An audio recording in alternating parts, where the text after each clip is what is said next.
જન્મ થયો ભાઈ પેલાના પારણિયાના સંસ્કાર બેનું કેવું આપતું છત્રપતિ શિવાજીનું હાલેડું ગાય સંગાવતીનું સેલૈયાનું હાલેડું ગાય એના વાઇબ્રેશન આપણા બાળકને આવે એટલા માટે હારા હારા હાલેડા ગવાતા અને અત્યારે એમ કહેવાય કે કરશન ભગતની ઘરે એક દીકરાનો જન્મ થયો પુત્રના પાયણામાં ને વહુના બાયણામાં દીકરો જન્મ્યો ત્યાંથી સંસ્કારી ગયો અરે દીકરાનું કે સંસારમાં ધ્યાન નહીં ને આ દીકરાનું નામ મૂળજી પાડ્યું 5 વર્ષનો મૂળજી થયો એટલે કરશન ભગતને ચિંતા મંડી થવા કે આટલી બધી ભક્તિ મારો દીકરો કરે અને નયન કદાચ સંસારને માર્ગે નહીં પડે તો એટલે કરશન ભગત એમ કહેવાય કે પેલા બાળ લગ્ન થતા 7 વર્ષના મૂળદાસ થયા એટલે એનું વેલુમા નામની એક સુપાત્ર કન્યા હતા એને આરે લગ્ન કરી દીધા કદાચ સંસારમાં વળી જાય તો પણ કીધું ને કે સંત બીજ પલટે નહીં ભલે જુગ જાય અનંત આ દીકરાની દિવસ પછી દિવસ ભક્તિ વધી ગઈ અને એક દિવસ ઘરબાર મૂકીને એમ કહેવાય કે મૂળદાસ ગોંડલની અંદર વહેવા ત્યાં લોલંગરી બાપુના આશ્રમમાં રહ્યા અને ઘણા વર્ષ સુધી એને ભક્તિ કરી પણ એ કરશન ભગતને એક ચિંતા થાય કે વેલું માનું શું એટલે મૂળદાસને ગોતતા ગોતતા ગોંડલ આવે છે અને લોલંગરી બાપુને વાત કરે છે અને લોલંગરી બાપુને આદેશ આપ્યો કે જા સંસારમાં રહીને ભક્તિ કરી આજ મૂળદાસ એમ કે ભાઈ અમરેલીમાં આવ્યા અને અમરેલીમાં આવી સરસ મજાનો આશ્રમ બનાવ્યો ભાઈ કપલીનું તો ગામડે ગામડે હતી જો સીતાજીને સટકાવ્યા ને તો આ કપલીનું કામ હતું આજ એમ કહેવાય કે મૂળદાસ ભક્તિ કરે અને આશ્રમમાં એવી સુવાસ તમે જુઓ અને આશ્રમની અંદર જાવ એટલે તમારા ભવના દુઃખ વયા જાય સદગુરુ અને આખું અમરેલી એમ કહેવાય કે મૂળદાસના શિષ્ય હતા અરે અમરેલી તો શું જામનગરનો રાજા જામ સાહેબ એને પણ મૂળદાસની કંઠી પહેરેતી ને એવો સરસ મજાનો આશ્રમ આલે પણ ઘટના એકથી એવી ઘટી ગઈ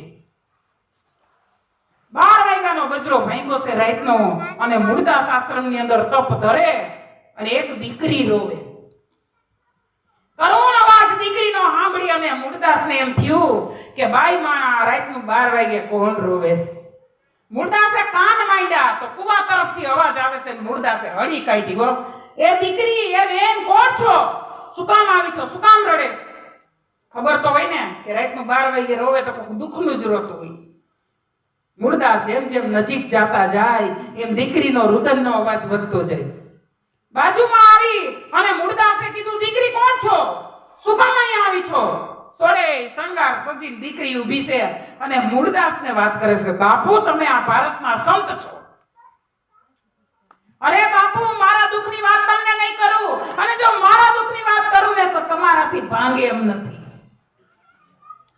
અને મૂળદાસ કહે છે, હું ભારત દેશનો સંત ઉભો છું, દીકરી દુઃખ ભાંગશે તો ભાંગીશ, પણ મને વાત કરી. અરે બાપુ તમને કહેતા મને શરમ આવે છે.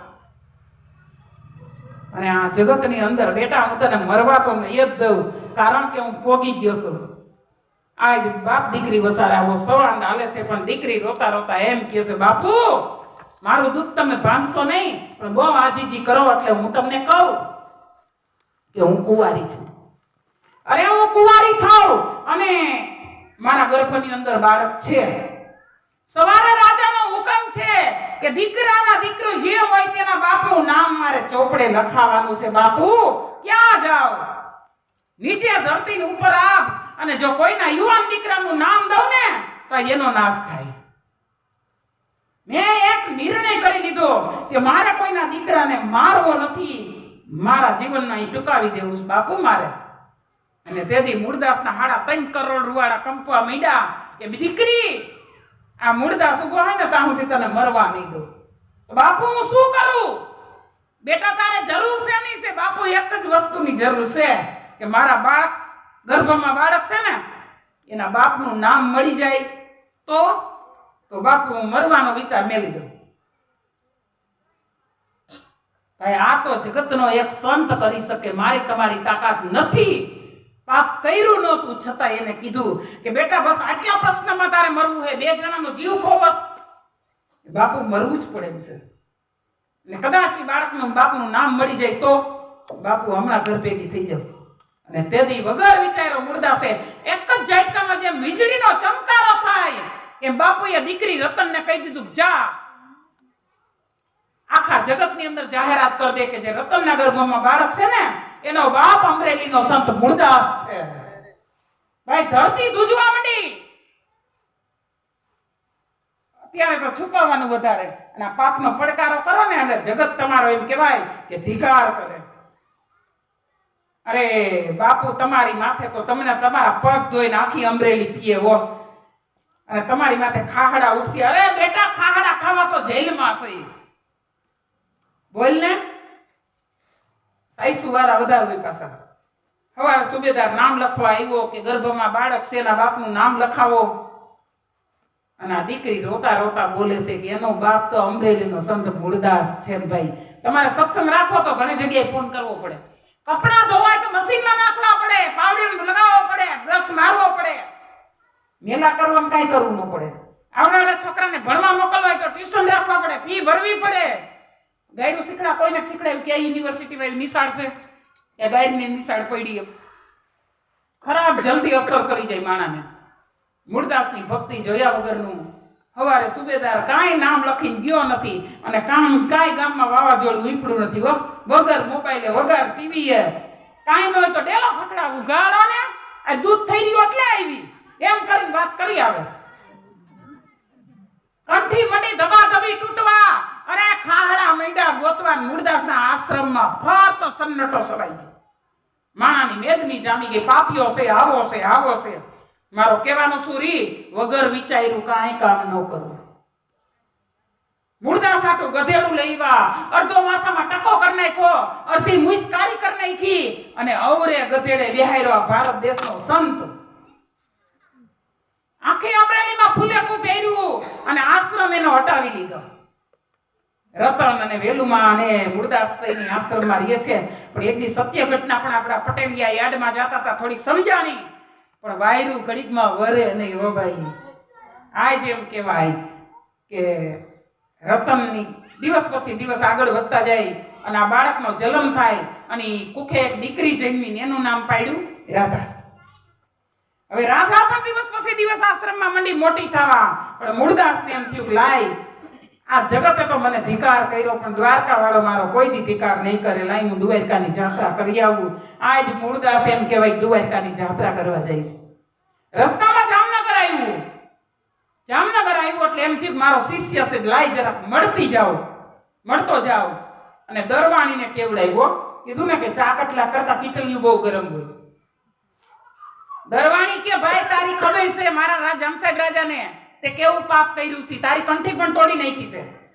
અરે પણ જરાક કયો તો ખરા, મુર્દાસ આવ્યા છે. બે ચાર જણાએ પોચો પોચો સંદેશો દીધો, કોલો અમરેલીનો મુર્દાસ આવ્યો છે. રાજા એ તો સ્વાભાવિક છે, રાજા છે, આસન દીધું અને બેહાયરા. અને જ્યાં મુર્દાસે કચેરીમાં પ્રવેશ કર્યો ને તા તો એવા ગુરુ બેઠા હતા, પીરું પીતાંબર પહેર્યું હતું, આમ સરસ મજાનું ધોતિયું, નો ખંભે પાંપડી. અરે આ તો ગુરુજી બેઠા છે. મુર્દાસ આ કોણ છે? ઈ કે મારા બ્રહ્મનિષ્ઠ ગુરુ છે, તમારા જેવા પાપી નથી. અને મુર્દાસની ચોટલી ઊભી થઈ ગઈ. ઓ ભાઈ, તારા બ્રહ્મનિષ્ઠ ગુરુ હે? હા બાપુ, મારા બ્રહ્મનિષ્ઠ ગુરુ હે. અને મુર્દાસ જોડીમાં મરેલી મીંદડી નાખીને ગયા તા. ઓ ભાઈ, અરે મીંદડીનો ઘા કર્યો. જો તારા બ્રહ્મનિષ્ઠ ગુરુ હોય ને તો કે આ મીંદડીને બેઠી કરે.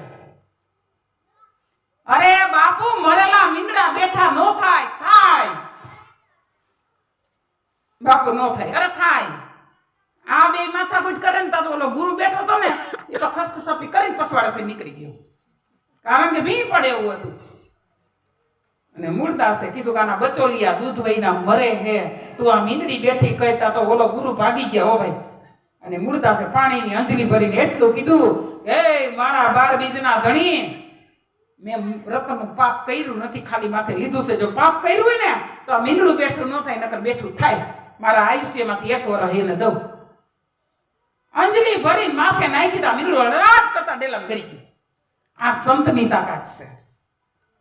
અરે ડેલામાં કરી ગયું. જામસાહેબ રાજા પગમાં પડી ગયા. બાપુ, હું તમને ઓળખી ન ગયો, મને ફરી કંઠી બાંધો.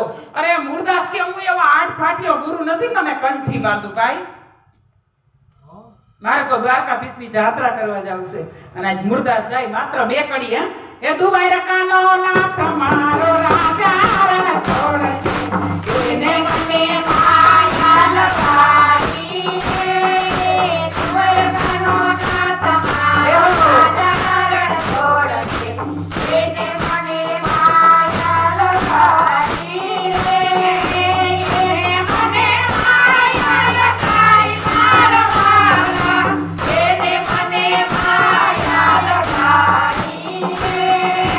સવરીનો નામ મારો રાજા છોડ એને મને માયા લગાવી. આ દ્વારકાની યાત્રા કરીને મુર્દાસ પાછા વળે આશ્રમમાં. તા અહીંયા રાધા જુવાન થઈ ગઈ. રાધા યુવાન થઈ ગઈ. એનું પણ ધન્વંતરીના દીકરાએ રે હગાઈ કરીને લગ્ન કરી દીધું. આ રાધાની કુખે એક દીકરો જેલમાં. ઈ દીકરો બીજો કોઈ નહીં. અને એમ કહેવાય કે સ્વામિનારાયણ સંપ્રદાયની અંદર જેને સત્સંગની માં કીધી એવા મુક્તાનંદ સ્વામીનો જન્મ છે. બોલીએ સ્વામિનારાયણ ભગવાનની જય. એટલે કીધું કે સંત સપૂતને તુંબડા, ત્રણેયનો એક સ્વભાવ, તારે પણ બોડે નહીં ભાઈ એનો તાયરા ઉપર ભાવ. સંતની તાકાત આટલી છે ભાઈ. બોલીએ કૃષ્ણ કનૈયા